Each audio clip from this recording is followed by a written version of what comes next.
Hello students. आज हम alternating current का लेक्चर नंबर 2 लेके आ रहे हैं, ठीक है। और उसको समझने के लिए आपको लेक्चर 1 अवश्य देखना होगा। और हम आशा करते हैं कि आप लोग उस लेक्चर को अच्छे से पढ़ के एक अच्छा सा नोट्स तैयार कर लिए होंगे, ठीक है। और आज के लेक्चर में जो है वो थोड़ा सा इंटीग्रेशन का रोल आएगा, ठीक। जो बायोलॉजी के बच्चे के लिए थोड़ा सा कष्टदायक होगा, परंतु हम उसको इजी सी इजी वे में बताने का प्रयास करेंगे, ठीक। तो आज का जो टॉपिक है वो ये है प्रत्यावर्ती धारा का मान, जो कि इसके पहले वाले लेक्चर में हम नाम को इनलिस्ट कर दिए थे लेकिन उसके बारे में बताए नहीं थे, ठीक। तो स्टार्ट करते हैं प्रत्यावर्ती धारा का मान, ठीक। ओके। यहाँ पे जो मान होता है, सबसे पहला जो मान होता है उसको बोलते हैं तात्क्षणिक। कौन सा मान बोलते हैं? तात्क्षणिक मान, जिसे हम इंडिकेट करते हैं आई के द्वारा या आई एन एस के द्वारा। आई एन एस का मतलब होता है इंस्टेंटेनियस। क्या होता है? इंस्टेंटेनियस, ठीक है। जो आपका दूसरा मान है उसका नाम है शिखर मान। शिखर मान, जिसे हम इंडिकेट किए थे हम आई नॉट के द्वारा या आई ओ के द्वारा। इसी को हम बोलते हैं महत्तम मान। प्रत्यावर्ती धारा का जो महत्तम मान होता है उसको बोलते हैं शिखर मान। इंग्लिश में बोलते हैं पीक वैल्यू, है ना। तीसरा जो मान है वो आपका है औसत मान। औसत मान, जिसे हम इंडिकेट करते हैं आई एवीजी के द्वारा। एवीजी का मतलब होता है एवरेज। और जो आपका चौथा वैल्यू होता है प्रत्यावर्ती धारा का, वो आपका होता है वर्ग माध्य मूल मान। वर्ग माध्य मूल मान, राइट। और इसे हम इंडिकेट करते हैं आई आरएमएस के द्वारा, ठीक है। आरएमएस का मतलब होता है, आर का मतलब होता है रूट, एम का मतलब होता है मीन और एस का मतलब होता है स्क्वायर, ठीक। अब एक सवाल ये आता है कि भैया आप ये बताइए कि जो हम लोग के घर में यूज होता है वो प्रत्यावर्ती धारा का कौन सा मान यूज होता है ना। तो मेरा राइट आंसर होगा आई आर एम एस। क्या होगा? आई आर एम एस, ठीक। तो यहाँ पे जो है औसत मान का एक व्यंजक निकालने के लिए पूछता है, वो आपका लॉन्ग टाइप में पूछता है। या आई आर एम एस का जो वैल्यू निकालने के लिए पूछता है वो भी आपका लॉन्ग टाइप का पूछता है, अर्थात 5 नंबर का प्रश्न बनता है, ठीक है। ओके। अच्छा ये बताइए कि जो हम समीकरण बताए थे प्रत्यावर्ती धारा का वो क्या था? याद है कुछ? प्रत्यावर्ती धारा का समीकरण, प्रत्यावर्ती धारा का समीकरण। आज का लेक्चर बहुत ज़्यादा ही इम्पोर्टेंट है, इससे कई ऑब्जेक्टिव आपसे बन जाएंगे, ठीक है। तो प्रत्यावर्ती धारा का जो समीकरण होता है वो ये होता है आपका आई बराबर I not sine omega t plus phi. यहाँ पे फाई का उतना ज़्यादा रोल फिलहाल नहीं है, इसलिए हम फाई को अगर हम ना भी लिखें तो चल जाएगा, क्योंकि जो फाई है उसका काम है वोल्टेज और करंट की तुलना करना। किसका किसका? वोल्टेज और करंट की तुलना करना। इसके बारे में थोड़ा हम अगले लेक्चर में बताएंगे, ठीक। तो अगर हम इस फाई को अगर हम हटा भी दें तो कोई दिक्कत नहीं है। तो हम अगर इसको हटा दें तो ये बताइए आई बराबर फिर यूज क्या करेंगे? आई बराबर I not sine omega T, ठीक है। तो जो भी डेरिवेशन में हम यूज करेंगे वो हम ये वाला करेंगे समीकरण, आई बराबर I not sine omega t. Phi का जो काम है वो केवल यही था कि करंट और वोल्टेज की तुलना करना, ठीक है। तो आई बराबर इक्वेशन क्या हुआ आपका, आई नॉट साइन ओमेगा टी, जहाँ पे हम इस आई को हम बोलते हैं तात्क्षणिक मान, तात्क्षणिक मान। क्योंकि ये मान जो है वो आपका डिपेंड करेगा किस पे, टी पे। टाइम बढ़ता जाएगा, आई का मान जो है वो आपका बदलता जाएगा, इसलिए इसका नाम जो रखा गया है वो कौन सा मान रखा गया है, तात्क्षणिक मान, जिसे हम इंग्लिश में बोलते हैं इंस्टेंटेनियस वैल्यू। ये जो आपका आई नॉट है, ये वाला, ये है शिखर मान, शिखर मान, जिसे हम इंग्लिश में बोलते हैं पिक वैल्यू, और इसे इंडिकेट करते हैं आई नॉट के द्वारा। ये जो आपका ये है, इसको बोलते हैं ओमेगा। ओमेगा होता क्या है, तो इसको बोलते हैं कोणीय आवृत्ति, कोणीय आवृत्ति। इस समीकरण पे कभी कभी ऑब्जेक्टिव में एक सवाल भी पूछ लिया जाता है, जिसको हम एग्जाम्पल के माध्यम से बता देते हैं। ठीक, देखिएगा ऑब्जेक्टिव में सवाल कैसा आता है। ये ऑब्जेक्टिव का सवाल लेते हैं, किस पे आधारित, समीकरण पर आधारित। ठीक, यहाँ पे सवाल ये है आपका कि किसी प्रत्यावर्ती धारा का समीकरण, किसी प्रत्यावर्ती धारा का समीकरण, समीकरण देखिए ये जो हम क्वेश्चन लिख रहे हैं वो आपके एग्जाम में पूछा हुआ है। समीकरण आई बराबर 60 साइन 100 पाई टी है, तो आवृत्ति तथा शिखर मान ज्ञात करें, शिखर मान ज्ञात करें।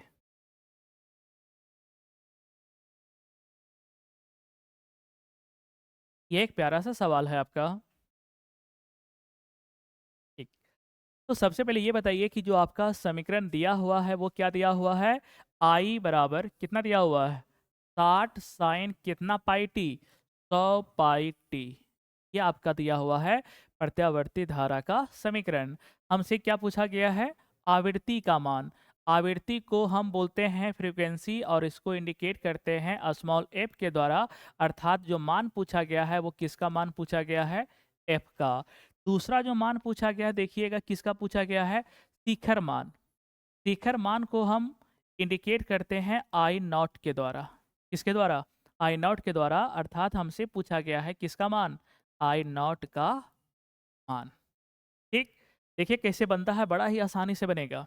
ठीक, अच्छे से समझिएगा। ओके,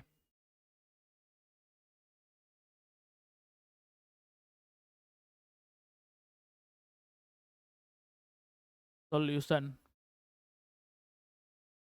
इसको बनाना कैसे है ये भी तो हम लोग को सीखना है ना। जो आपका समीकरण दिया हुआ है, पहले उस समीकरण को नोट कर लें। समीकरण क्या दिया हुआ है, I equal to 60 sine 100 pi t, ये दिया हुआ ना। और अगर हम बात करते हैं कि हम क्या जानते हैं आई का समीकरण, है ना, तो आई बराबर हम क्या जानते हैं, इसको भी देखिएगा। आई बराबर हम लोग जानते हैं आई नॉट साइन ओमेगा टी, ये जानते हैं ना। अब यहाँ पे मान लीजिए कि ये दिया हुआ है, this is the equation number first, और ये जो हम जानते हैं इसको मान लेते हैं इक्वेशन नंबर 2। अब हमें कुछ भी नहीं करना है, केवल और केवल तुलना करना है। ठीक है, समीकरण 1 से समीकरण 2 को क्या तुलना किया जाए, यस, तुलना करना बेहद ही आसान है। यानी कि समीकरण 1 और समीकरण 2 की तुलना करने पर इसका मतलब ये हुआ कि आई का अगर हम तुलना करते हैं, तो आई का जो तुलना हो रहा है वो किससे हो रहा है, 60 से। यानी आई नॉट का जो तुलना हो रहा है वो किससे हो रहा है, 60 से, यानी कि आई नॉट का जो मान आ गया भैया वो कितना आ गया, आई नॉट का जो मान आ गया वो हो गया 60। और विद्युत धारा का जो एस आई मात्रक होता है वो होता है एम्पियर। यानी आई नॉट का जो मान आया वो कितना आ गया, 60 एम्पियर। एक आंसर तो मेरा क्लियर हो गया यहीं पे। अगर दूसरा में अगर हम तुलना करते हैं तो साइन का तुलना साइन से, टी का तुलना टी से, तो बताइए कि ओमेगा का तुलना जो होगा वो किससे होगा, 100 पाई से होगा। किससे होगा, ओमेगा बराबर कितना हो गया, ओमेगा बराबर आपका हो गया कितना पाई, 100 पाई। लेकिन हमें ओमेगा नहीं चाहिए, हमें चाहिए एफ का मान, फ्रीक्वेंसी का मान, अर्थात आवृत्ति का मान। तो बताइए कि ओमेगा बराबर, आपको हम कोई फार्मूला बताए हैं इसके पहले वाले लेक्चर में, एस, वो आपका फार्मूला है 2 पाई एफ। ओमेगा बराबर कितना, 2 पाई एफ बराबर कितना हो गया, 100 पाई। देखिए कुछ कटेगा, उसको काटिए तो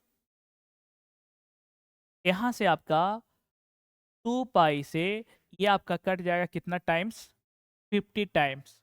ठीक है, यानी कि इधर बच गया एफ और इधर कितना बच गया आपका 50।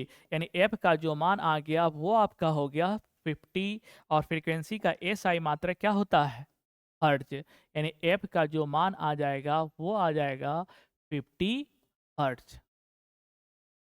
आसान था या नहीं था, ठीक है। ये हो गया, इस पे जो है आपका न्यूमेरिकल भी आता है 2 नंबर का, और इसे कभी कभी ऑब्जेक्टिव सवाल भी पूछ लिए जाते हैं। ठीक, अब हम बात करते हैं औसत मान का। कौन सा मान का, औसत मान का। लेकिन आपको ये चीज़ पता होना चाहिए कि हम अपने घरों में कौन सा मान का यूज करते हैं, आई आर एम एस। और आई आर एम एस का मान निकालने के लिए हमको औसत मान निकालने के लिए आना चाहिए, क्योंकि वहाँ पे इसका ज़रूरत पड़ता है, राइट। ठीक है, तो सबसे पहले हम औसत मान की बात करते हैं। कौन सा मान, औसत मान। ठीक, औसत मान,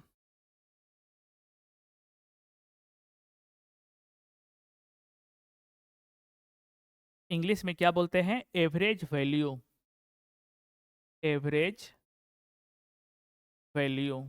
ठीक है, अब बताइए यहाँ पे आपका दो कंडीशन क्रिएट होता है। एक होता है आपका अर्ध चक्र में इसका मान बताइए, और एक होता है आपका कि पूर्ण चक्र में इसका मान बताइए। तो सबसे पहले इस चक्र को देख लेते हैं कि चक्र होता क्या है ना। तो ये एवरेज वैल्यू जो है वो हमें किसके किसके लिए निकालना है, तो सबसे पहले निकालना है पूर्ण चक्र के लिए, पूर्ण चक्र। और दूसरा जो इसका वैल्यू निकालना है वो आपका निकालना है अर्ध चक्र के लिए, अर्ध चक्र के लिए। तो हमें एवरेज वैल्यू किसका किसका पूछा जाता है, पूर्ण चक्र के लिए और किसके लिए, अर्ध चक्र के लिए। पहले इस चक्र को समझिएगा पहले, बड़ा मजेदार चैप्टर है ये। देखो भाई, ठीक, इसको बोलते हैं पूर्ण चक्र, जिसमें एक आपका ऊपर का प्लस होगा और नीचे का माइनस होगा, जिसको हम क्या बोलते हैं, पूर्ण चक्र। या इसी को हम बोलते हैं एक दोलन। क्या बोलते हैं, एक दोलन। यानी यहाँ से जीरो से शुरू हुआ, एक बार ये प्लस में गया, और फिर से ये एक बार ये माइनस में चला गया, इसी को बोलते हैं पूर्ण चक्र। और अर्ध चक्र किसको बोलते हैं, ये जो केवल पॉजिटिव वाला एरिया जो लेंगे यहाँ से लेकर यहाँ तक, ये हो जाएगा अर्ध चक्र। या ये नेगेटिव वाला लेंगे तो इसको भी हम क्या बोलते हैं, अर्ध चक्र। और अगर हम दोनों को कंबाइंड कर देंगे तो ये आपका कहलाएगा पूर्ण चक्र। ठीक, अब देखिए यहाँ पे औसत मान किसके लिए निकालना है, पूर्ण चक्र के लिए कितना होगा और अर्ध चक्र के लिए कितना होगा। पूर्ण चक्र का जो हम मान बताते हैं वो ये मान जो है वो ऑब्जेक्टिव में पूछेगा, ठीक। और ये अर्ध चक्र वाला जो है वो ऑब्जेक्टिव में भी आएगा, और ये लॉन्ग टाइप का सवाल भी बनता है, क्योंकि इसका व्यंजक हम लोग निकालेंगे। और इसका व्यंजक निकालेंगे, परंतु इसका व्यंजक जो है बड़ा ही शॉर्ट में हम लोग बता देंगे, इसलिए इससे 5 नंबर का सवाल नहीं आते हैं। 5 नंबर का सवाल जो बनता है वो केवल और केवल किससे बनता है, अर्ध चक्र से बनता है। This is the very very important.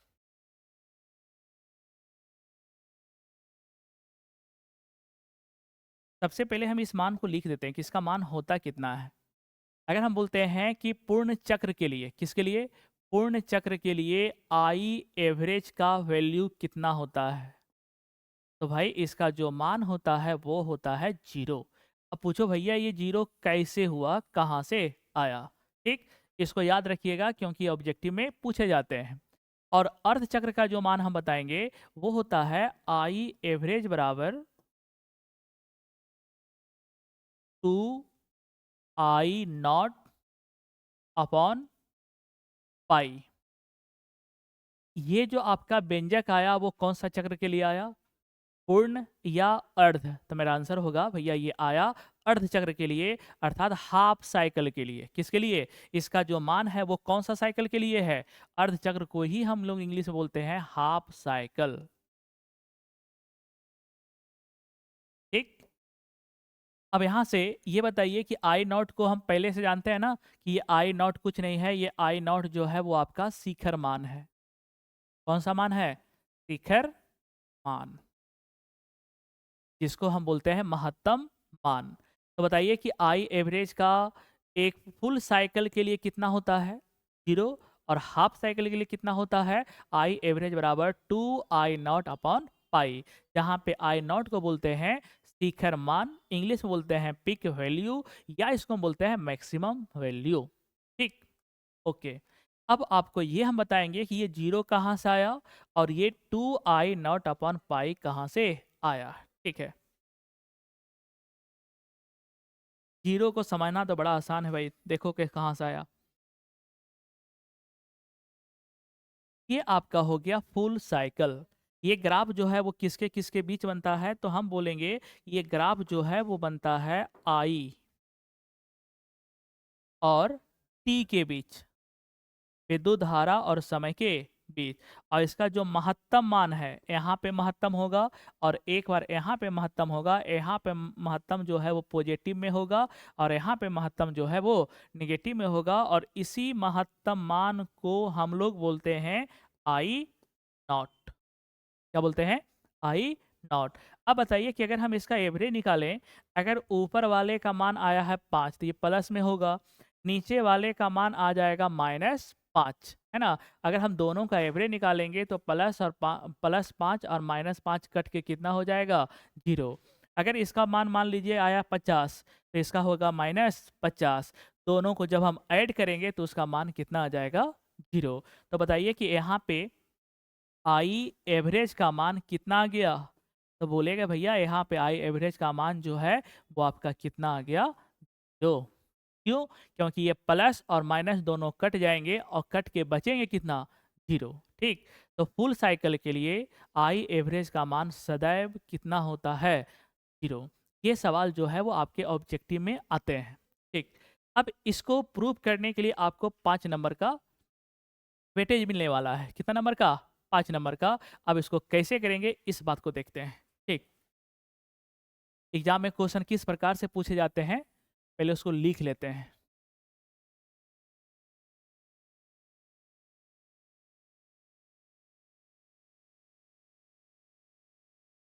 प्रत्यावर्ती धारा के लिए,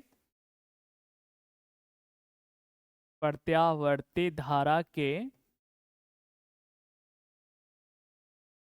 अर्ध चक्र के लिए, अर्ध चक्र के लिए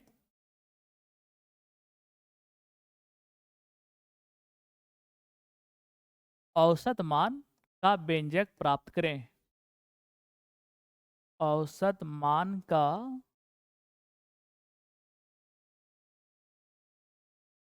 व्यंजक प्राप्त करें। आपके एग्जाम में जो है वो इस प्रकार से सवाल पूछे जाएंगे। ठीक है, कि प्रत्यावर्ती धारा के अर्ध चक्र के लिए औसत मान का व्यंजक प्राप्त करें, और वो हमें कितना प्राप्त करना है? I average is equal to 2I0 upon pi. कितना? 2i0 अपॉन पाई। अगर हम 2 में पाई से भागा देते हैं ना, तो इसका जो मान आता है वो आता है 0.637i0। इसको हम यहाँ पे इसलिए लिख दिए क्योंकि कभी कभी ऑब्जेक्टिव में ये ना दे के आपको ये दे देगा, तो वहाँ पे कन्फ्यूजन ना हो। ठीक है, अब ये देखते हैं कि ये आया कहाँ से। ठीक, ओके, देखिए इस व्यंजक को प्राप्त करने के लिए ना आपको इंटीग्रेशन आना चाहिए। क्या आना चाहिए? इंटीग्रेशन। ठीक, तो सबसे पहले जो यूज होगा उस वर्ड को हम यहाँ पे लिख लेते हैं कि किसका इंटीग्रेशन का जरूरत पड़ने वाला है। तो बताइए, अगर आपसे कोई पूछे साइन टी का इंटीग्रेशन क्या होगा, आप लोग को पता होगा भैया माइनस कॉस टी। बिल्कुल सही है ना? ये ना होता है। ओके, अगर यही अगर हमसे पूछे साइन टू टी का क्या होगा, तो आप लोग बताइएगा minus cos two T upon जो आपका टी का गुणांक है वो कितना है? 2। उसी गुणांक से हम लोग भाग दे देते हैं, है ना? तो नीचे में बटा कितना हुआ? 2। ये किसका इंटीग्रेशन आया? साइन टू टी का। अगर हम आपसे ये बोले कि साइन ओमेगा टी का बताइए, बताइए, तो आप लोग बोलिएगा माइनस कॉस ओमेगा टी।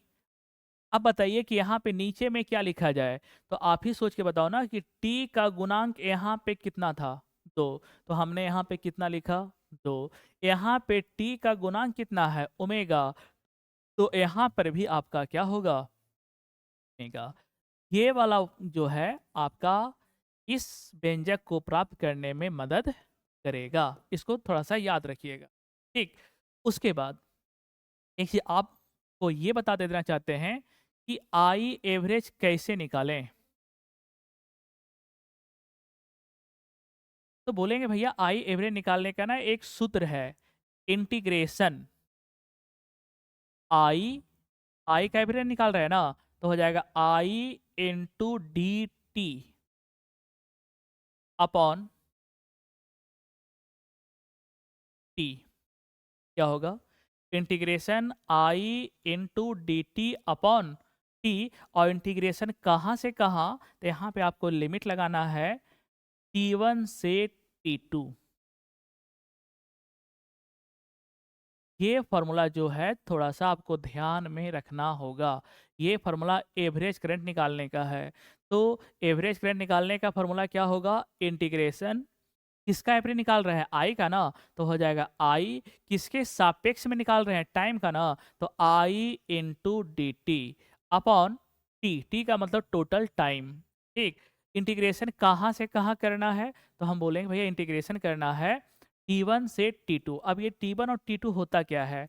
जैसे यहाँ पे अगर हम बात करते हैं, ये आपका हो गया प्रत्यावर्ती धारा, ये आपका हो गया आई, ये आपका हो गया स्मॉल टी। अब बताइए कि इसको एक चक्र लगाने में जो समय लगता है ना, उसको बोलते हैं आवर्त काल। क्या बोलते हैं? यानी कि यहाँ से जो शुरू हुआ, अब वापस यहाँ तक आने में जो समय लगा, उसको हम बोलते हैं आवर्त काल। और आवर्त काल को हम सूचित करते हैं किसके द्वारा?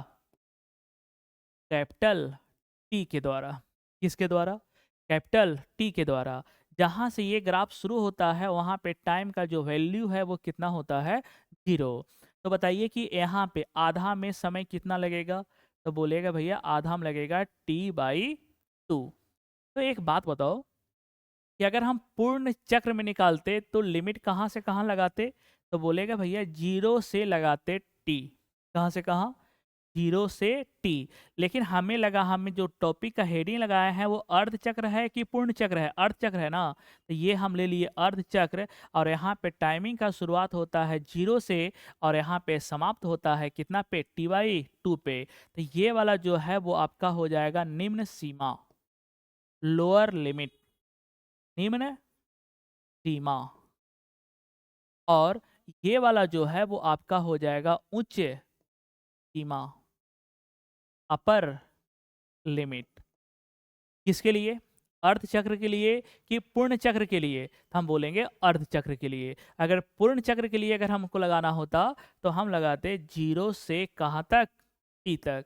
लेकिन हमने हेडिंग लगाया है अर्ध चक्र के लिए, तो लिमिट कहाँ से कहाँ लगेगा? 0 से t/2। ये बात तो क्लियर हुआ। तो बताइए कि आई एवरेज का जो फॉर्मूला है वो क्या होगा? Integration I into d T, कहाँ से कहाँ? T1 से T2 अपॉन में कितना हो जाएगा? T।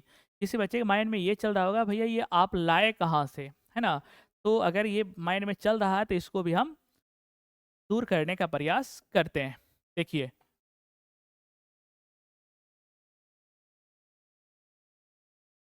देखिए कहाँ से लाए, इसको भी समझ ही लीजिए आप लोग। आई एवरेज का जो बेसिक फार्मूला होता है, सबसे पहले बताइए कि आई का फॉर्मूला आप लोग बचपन में पढ़ा होगा। बचपन में क्या मतलब 10 क्लास में पढ़ा होगा। आई बराबर होता है Q अपॉन टी, हाँ या ना? Q upon T. अब बताइए कि इस Q को हम लोग बोलते हैं आवेश, आवेश, और इस T को हम बोलते हैं समय, और इस I को हम बोलते हैं विद्युत धारा, है ना? और यही अगर हमसे पूछे कि इंस्टेंटेनियस करंट का, क्योंकि प्रत्यावर्ती धारा का जो जो मान होता है वो निरंतर बदलता रहता है ना? निरंतर। तो बताइए कि अगर हम बात करते हैं कि आई एन एस का मान क्या होगा, इंस्टेंटेनियस वैल्यू का मान क्या होगा, प्रत्यावर्ती धारा का मान क्या होगा, तो ये हो जाएगा भैया D Q upon D T, D Q upon D T. तो ये फार्मूला का यूज हम लोग करते हैं प्रत्यावर्ती धारा में, क्योंकि प्रत्यावर्ती धारा का मान निरंतर समय के साथ बदलता रहता है। और ये फार्मूला का यूज करते हैं हम डीसी में, आई बराबर क्यू अपॉन टी। ठीक है, अगर हम बात कर लेते हैं तो यहाँ पे लिख भी लो, ये फार्मूला किसके लिए एप्लीकेबल है? डीसी के लिए। और ये वाला फार्मूला जो है वो किसके लिए एप्लीकेबल है?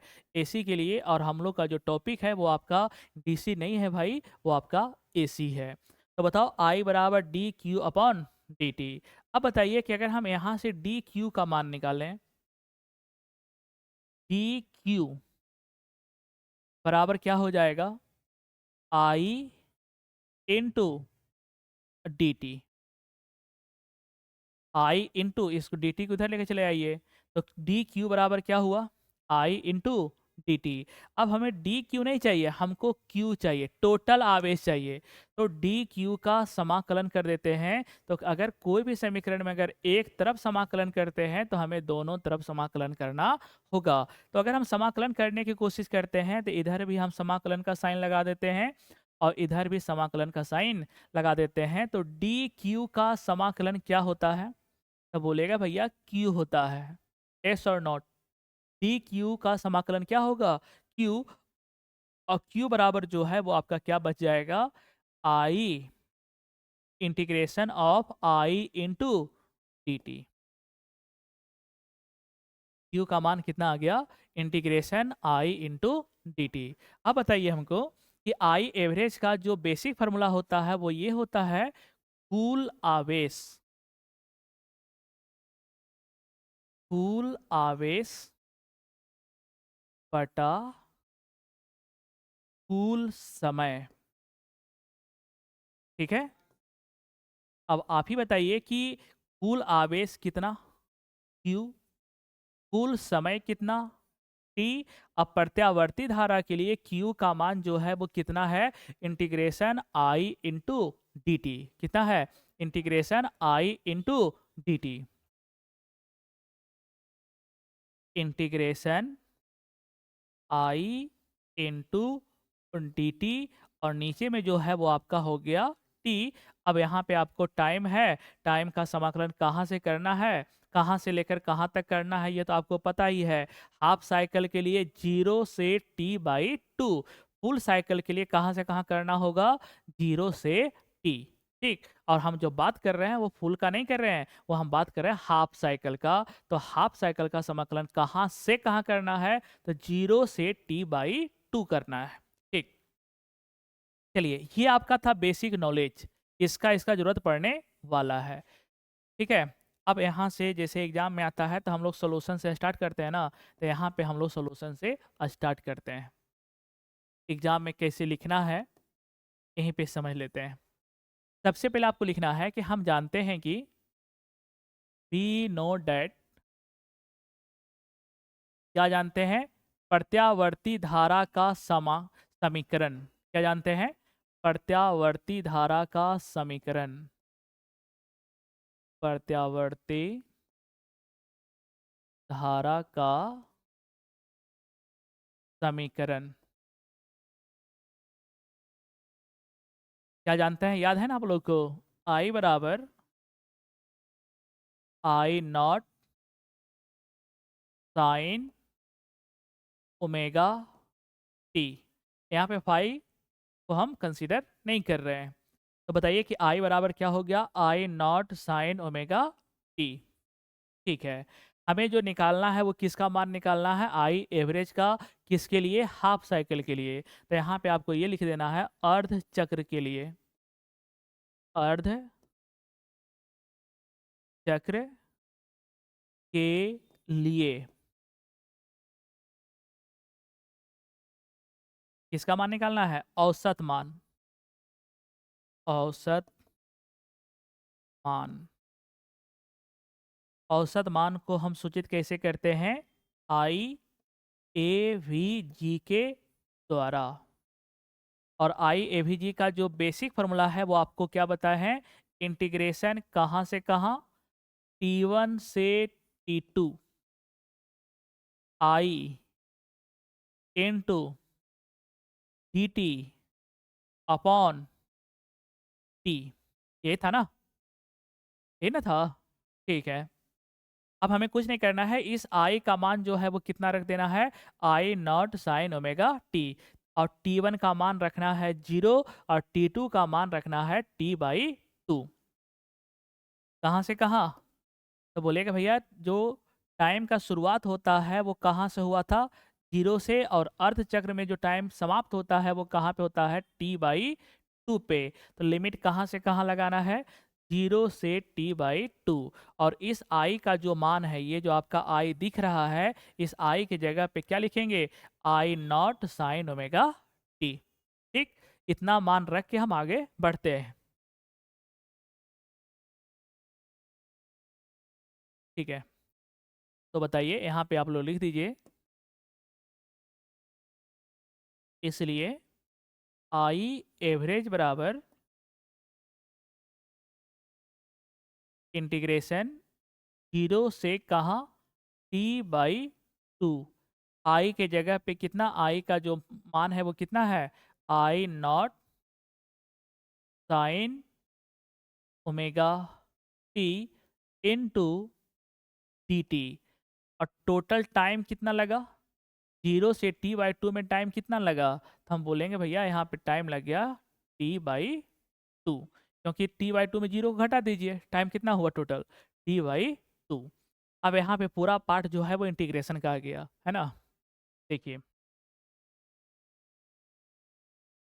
यहाँ पे जो कांस्टेंट है, ये I नॉट जो है वो आपका कांस्टेंट होता है, और इस I नॉट को हम क्या बताए थे, शिखर मान, है ना। तो शिखर मान जो है वो आपका क्या है, कांस्टेंट है, और समाकलन कहता है कि कांस्टेंट को बाहर कर दीजिए। तो क्या हम इस I नॉट को बाहर कर दें, तो ये आपका क्या हो गया, I नॉट तो बाहर चला आया। अब इंटीग्रेशन कहाँ से कहाँ, 0 से t/2। और यहाँ पे क्या बच गया भैया, sign omega T into d T, और अपॉन में क्या हो गया, t/2। ठीक है, अब इस t/2 को हम ऊपर ही लेके चले जाते हैं, है ना? तो अगर ये 2 ऊपर चला जाएगा तो ये हो जाएगा 2I0 अपॉन कैपिटल टी। ये 2 चला गया आई नॉट के साथ, कितना हो गया? 2I0 upon T. अब ये इंटीग्रेशन का पार्ट जो है वो कहाँ से कहाँ बचा? 0 से t/2। और किसका समाकलन करना है? Sign omega T into T T. अब बताइए, क्या साइन ओमेगा टी का समाकलन ऊपर निकालने के लिए सिखाए थे ना? बस कुछ नहीं करना है, उसका समाकलन आप लोग निकाल लीजिए।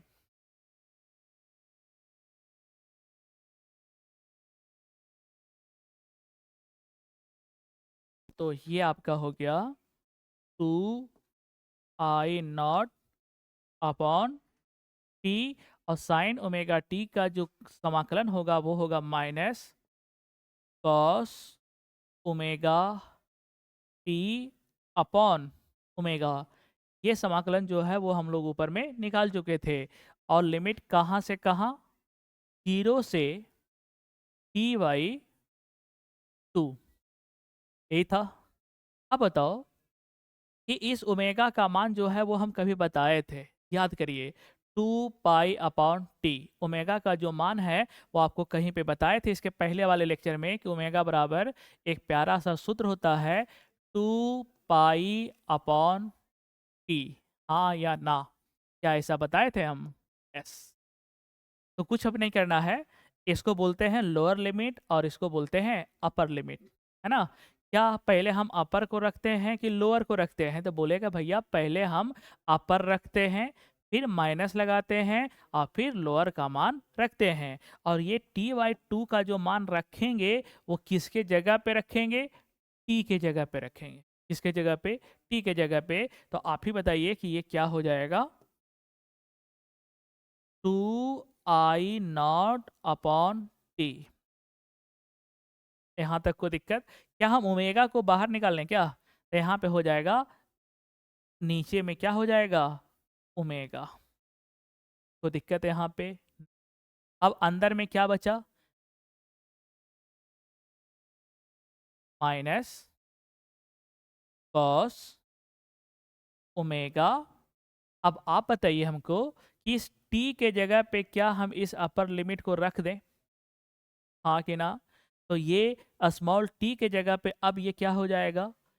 Capital T/2। एस या नो? एस। फिर क्या चीज़ का चिन्ह देते हैं? माइनस का। ये आपका इंटीग्रेशन का रूल होता है। उसके बाद ये फिर क्या है आपका? Minus cos omega. फिर इस t के जगह पे हम कौन सा मान रखेंगे? 0। ये हो जाएगा ओमेगा इंटू 0। क्या इस बात को समझ पा रहे हो ना? ठीक।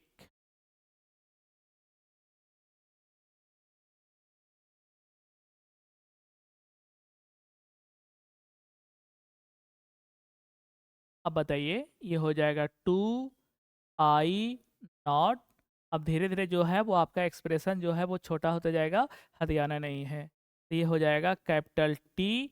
और इस ओमेगा के जगह पे हम आपको क्या बताए थे रखने के लिए? 2 पाई/टी।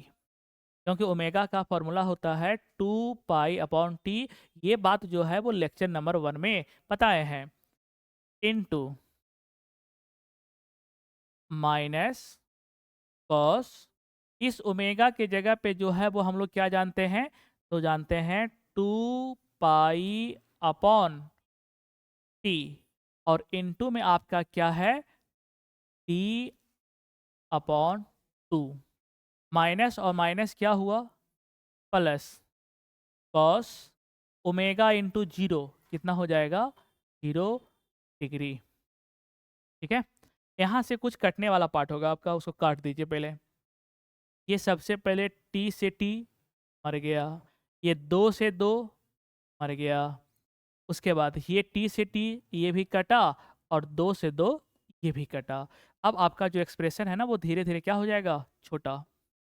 ये बच गया आपका, ऊपर में बच गया I0 नीचे में बच गया पाई इंटू माइनस कॉस, यहाँ पे सब कटने के बाद केवल और केवल क्या बचा हुआ है, पाई, प्लस ये हो जाएगा कॉस 0 डिग्री। ठीक है।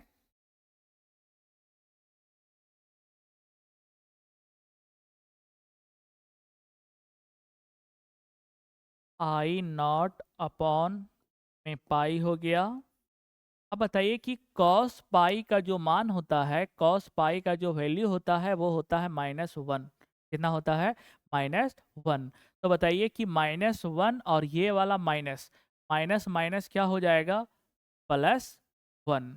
ठीक, प्लस कॉस 0 का मान भी कितना होता है, 1। क्या यहाँ तक बातें समझ में आई? ठीक है। तो एक और एक कितना हुआ, 2। क्या 2 को हम आई नॉट से गुना कर देंगे भाई? तो बताइए कि आई एवरेज का जो मान है वो आपका कितना हो जाएगा, 2 आई नॉट अपॉन पाई। क्या हमें व्यंजक यही प्राप्त करना था क्या? आई एवरेज बराबर 2 आई नॉट अपॉन पाई, और पाई का वैल्यू आप लोग जानते ही हैं 3.14। अगर हम 2 में 3.14 से भागा देंगे तो इसका जो वैल्यू आएगा वो आता है आपका 0.637 आई नॉट। कहीं कहीं आपके ऑप्शन में आई नॉट के जगह पे हो सकता है लिखा हुआ रहे आई मैक्स, तो आपको घबराना नहीं है।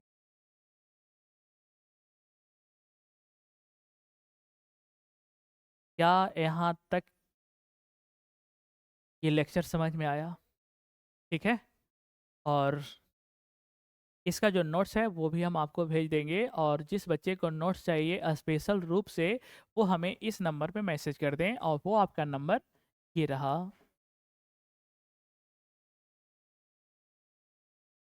केवल और केवल जो है वो आपको व्हाट्सअप मैसेज करना है। और जो आगे का प्लानिंग वो है वो हम ये कर रहे हैं कि जो भी इम्पोर्टेंट टाइप का आपका सवाल है जो आपके एग्जाम में पूछे जाएंगे, वो शॉर्ट टाइप हो चाहे लॉन्ग टाइप हो, सब का हम नोट्स देंगे। और जो शॉर्ट टाइप है उसका हम चाह रहे हैं ना कि ऑनलाइन ही उसको हम समझाते हुए चले जाएं। और लॉन्ग टाइप तो थोड़ा सा समय उसमें लगेगा, अगर समय रहेगा तो लॉन्ग टाइप को भी समझा देंगे, अगर समय नहीं बचा तो हम उसका नोट्स दे देंगे। और ऑब्जेक्टिव का जो हम ये ऑब्जेक्टिव जो पूछा जाएगा, जो ऑब्जेक्टिव होता है उसको भी हम समझा देंगे। ठीक है। तो आप लोग जो है अगर नोट्स चाहिए तो इस नंबर पे मैसेज कर दीजिएगा। Thank you. Thank you. और ये हो गया ऑलवेज स्माइल। ठीक है। ओके।